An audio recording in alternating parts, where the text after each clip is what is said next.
Well, hello everyone. Happy Tuesday. It is digital host A.J. Wuest welcoming you back to Before the Four, the live stream where I take you through some of 48's top news stories and then some before our 4 o'clock newscast. How are you all doing today, this fine Tuesday afternoon here? We have a lot to get into, but wherever you're watching Before the Four right now, of course, I want to thank you all for watching and spending just a bit of your Tuesday afternoon here.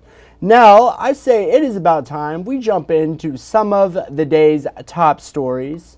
And of course, starting things off, the biggest party in the South has now announced its musical lineup. That's right, the 2025 Rock the South Music Festival in Coleman will feature headliners Hank Williams Jr., Kid Rock, and Nickelback. Other acts included in the three-day festival will be Three Doors Down, Gavin Adcock, Treaty Oak Revival, Clay Walker, Ol' 60, Shenandoah, among many, many others. The annual festival will take place June 19th through the 21st at Coleman's York Farms. Tickets go on sale this Friday, so I know there is a high demand for this year's upcoming musical festival, so make sure you get those tickets early if you are planning to go.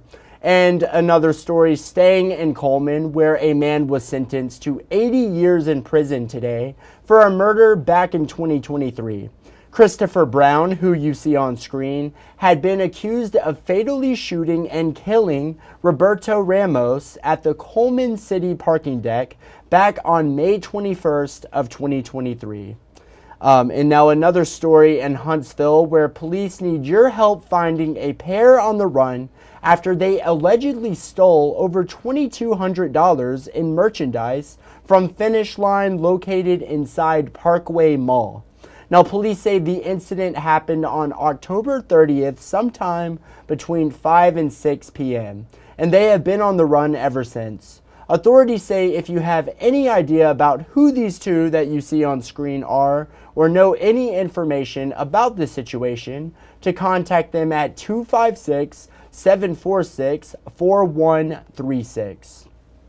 And now another story in Florence. A pedestrian who was killed after being hit by a vehicle Sunday has now been identified.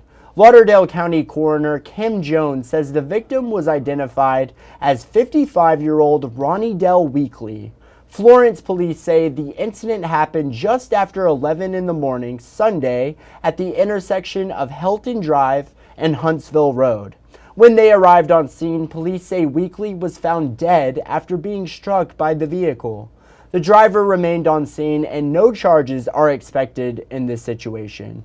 But now let's head over to Limestone County with the story in case you missed it.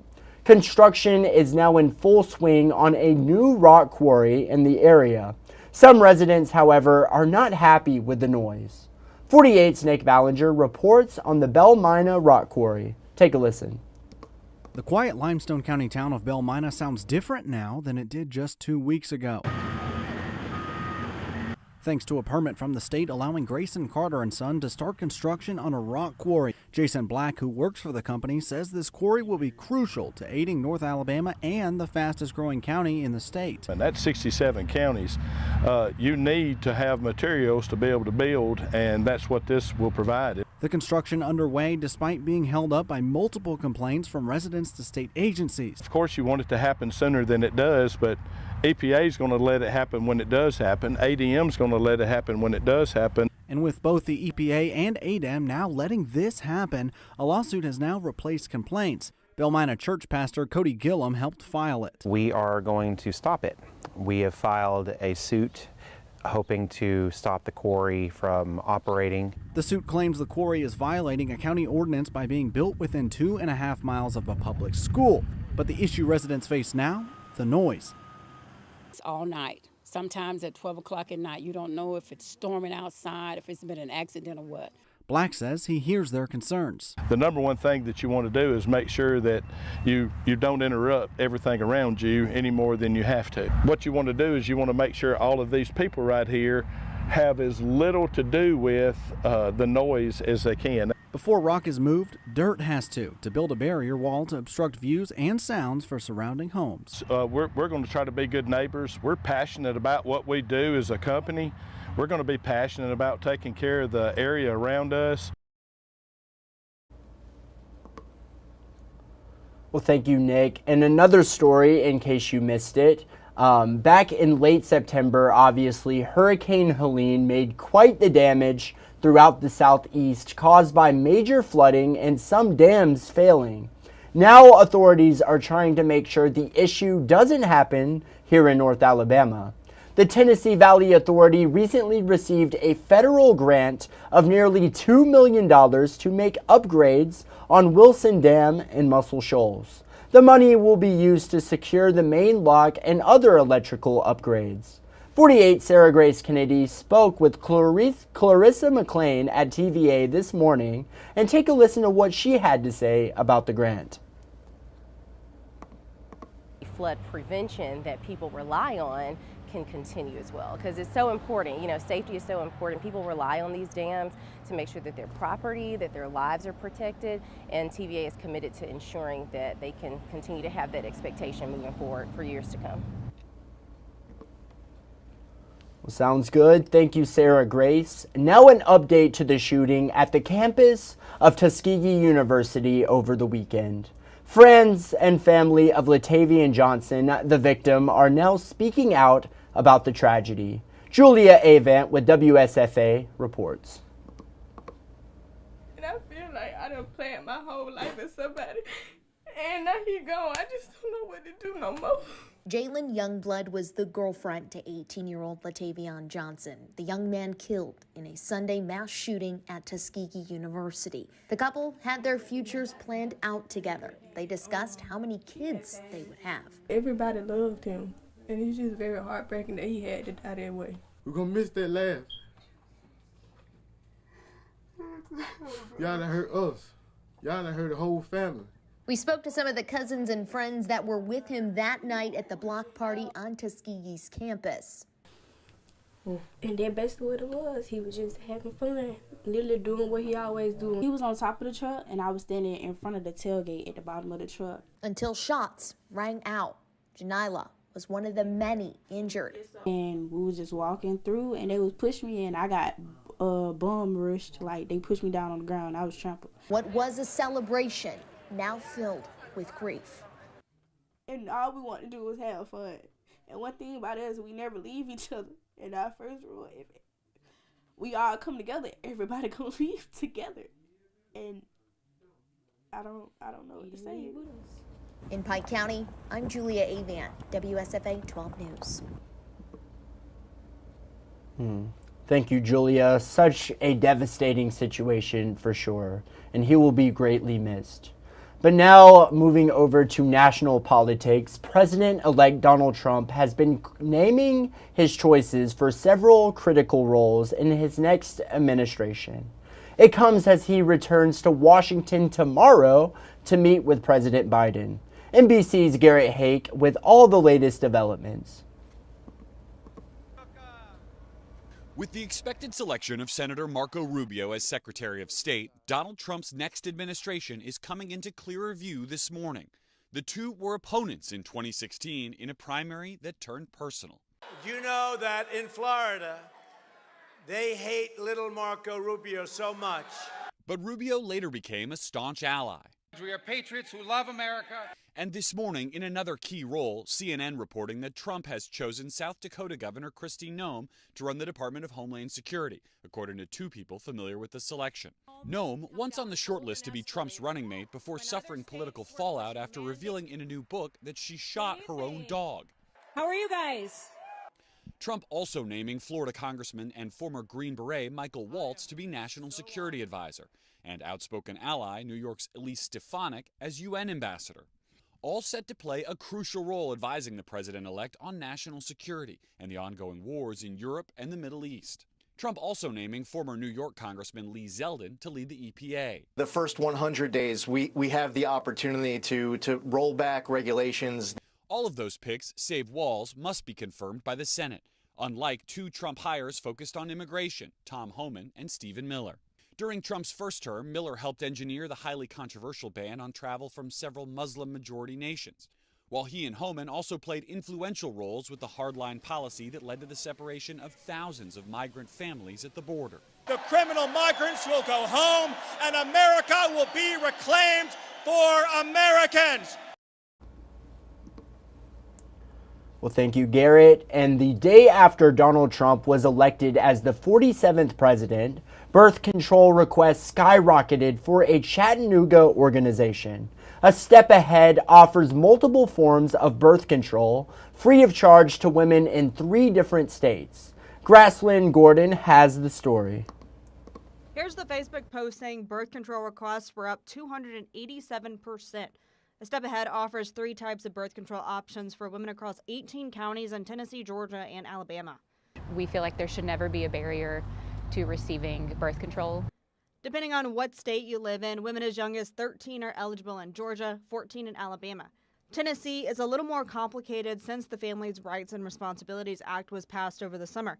In most cases, you do not have access as a minor, but there are exceptions. Clinics are handling this different ways, but mostly, in order to receive services, you do have to have parental consent if you are under the age of 18. Birth control options are used for pregnancy prevention, but there are also other cases where women use these for treatment. A lot of people that we speak with utilize birth control as a form of health care for problems like PCOS, endometriosis, severe acne, really bad menstrual cycles that are causing them to have to miss work or school. Since opening 10 years ago, A Step Ahead Chattanooga has provided this health service to roughly 9,000 women. And just having this access is just so important for women to be able to thrive. Well, thank you. And now one of my favorite stories this week so far. Yesterday, of course, was Veterans Day, and 48's Aria Pons went and spoke with an atomic veteran out in the Shoals. You gotta hear his incredible story. You just do. Take a listen. I just thought I'd like to see the world, and I thought that would be the best opportunity to do it. Bob Hendon saw a lot more than just the world while he was with the Navy. Hendon enlisted in 1954 and was chosen to help in radiation testing when nuclear bombs were being dropped in the Pacific in 1956 in Operation Red Wing. My job was to monitor the radiation. Hendon says he was only 19 years old, so he probably wasn't as scared as he should have been, adding that he saw a lot of things that people wouldn't normally have the chance to see. These lights were so bright that we would put our arms up over our eyes like that, and you could see the bone in your arm. Those mushroom clouds would go up about 40,000 feet. Hendon detailed how the process worked. He says airplanes would take the bombs in and there would be a parachute attached to it so that the planes could get clear before the bomb went off. Hendon was on one of the few ships out in the ocean that would monitor the levels. Usually we'd monitor the radiation for about 2 weeks. At the end of 2 weeks, it would fall down to a safe level. Hendon says now they've realized how dangerous the testing actually was for people. He's turning 88 this month. He says he's one of the lucky 400 who are still alive today who were involved in the testing. I've lived this long, so I guess maybe it's not going to kill me. But I have had part of one of my ears cut off. Matter of fact, I've had another spot here. I've had melanoma on my arm, and I figured that that's probably due to some of the radiation that we encountered. My goodness, that man just keeps on kicking. That is an awesome story right there. Incredible story. There are only around 400 atomic veterans left in the U.S., and at least one of them being right here in North Alabama. Aria, thank you so much. And now another story with Veterans Day being yesterday. In her home state of Maryland, abolitionist Harriet Tubman was honored. Posthumously awarded the rank of general, Tubman was the first woman to oversee an American military action during a time of war. Christina DeRoberts has this story. Harriet Tubman, who was born into slavery more than 100 years ago in Dorchester, Maryland, escaped to freedom and returned many times to guide others along the Underground Railroad. Despite her legacy of bravery and sacrifice, Tubman was never given an official rank or a title until today. And today, we honor that legacy with an honor that puts on paper what we've always known in our hearts, that our leader in acts deserved a star on her shoulder the whole time. Tubman also volunteered with the U.S. Army, gathering intelligence for a raid that freed 700 enslaved people. Family descendant Ernestine Wyatt says this new military tribute honors Tubman's lasting legacy. Her life has been an inspiration, throughout, the generations. Governor Moore calls Tubman's recognition a reminder of Maryland's complex history. The Eastern Shore was not just the birthplace, but the Eastern Shore was really a place that served as a foundation for not just a lot of the pain that this country has seen, but a lot of the progress that the country's seen. So I think it was important to be here, to be back here, and to celebrate that. A hero's new honor on the Eastern Shore. Very cool story there. And I saw someone commented, James, he said, to all the veterans, thank you for your service. I agree 100%. Happy late Veterans Day to anyone who is watching right now, and thank you so much for your service. James, thank you so much for commenting. And also, that does remind me, if you didn't get the chance to see the Veterans Day parade that went through downtown Huntsville yesterday, sharply at 11, you can still do so on our website. Just go to WAFF.com. You'll pull up the 2024 Veterans Day parade story. If you go to the video at the top of that page, you can watch that full parade. You can also watch it on YouTube as well as Facebook. But yes, we have the full parade for you all to watch if you'd like to go back and rewatch it. Awesome parade yesterday. I was very impressed. My first Veterans Day here in Huntsville, and it certainly impressed me a lot. But awesome time yesterday, that is for sure. But now let's head into the stories you're just not going to want to miss in our evening newscast. Space Command, is it really moving from Colorado Springs to Huntsville with the new administration?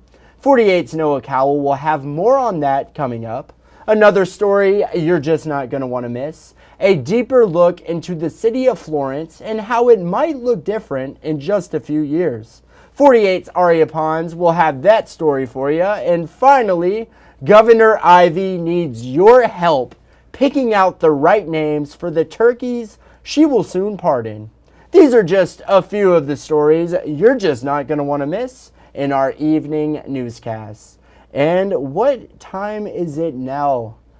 That's right, I think it is time, of course, for Facebook Fun. That is right, it is time for Facebook Fun. And our 48 Facebook question of the day: what's a noise or sound that annoys you way more than it should? There are quite a bit of those. For me, really at any point, if I am upset or I'm just not having the best day, honestly, it seems like any noise is just enough noise to annoy me at any point in time. But what I want to know is what you all have to say. On a good day, I feel like I don't get annoyed by too much at all. But I just want to know what you all had to say. And Amy said an alarm clock. That is the noise that pretty much annoys anyone, especially when you are catching some Z's or getting a good night's sleep in, and then you are interrupted by your morning alarm clock. There is nothing more annoying than that. That is for sure. Amy, me and you are on the same track. Yeah, I cannot agree more with an alarm clock. Thank you so much for commenting. Tamira said people chewing and smacking for sure. Now, I can understand why people would get annoyed by that, especially excessive, like if you're chewing gum, excessive chewing, yeah, I could see how that could annoy someone.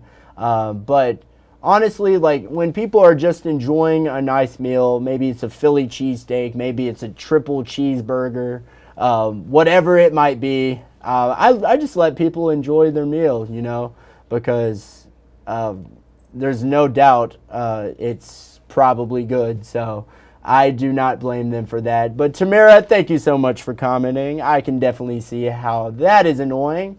And then Caitlin Cowley said, microwave beep and dryer buzzer. Yes, both of those things are highly annoying. Microwave beep, like I might be doing something, and the microwave ends and then it's like beep, beep, beep, beep, beep, beep. That I'm like, please, I'm going to get my food soon. Just leave me alone for now. And then the dryer buzzer, zzz, zzz, every like 5 minutes or so. Like, it's just unnecessary. I understand the dryer is finished and I'm going to get those clothes in just a few minutes. Just give me some time to watch the game or whatever I'm doing at that time. So 100% feel you on that comment, Caitlin.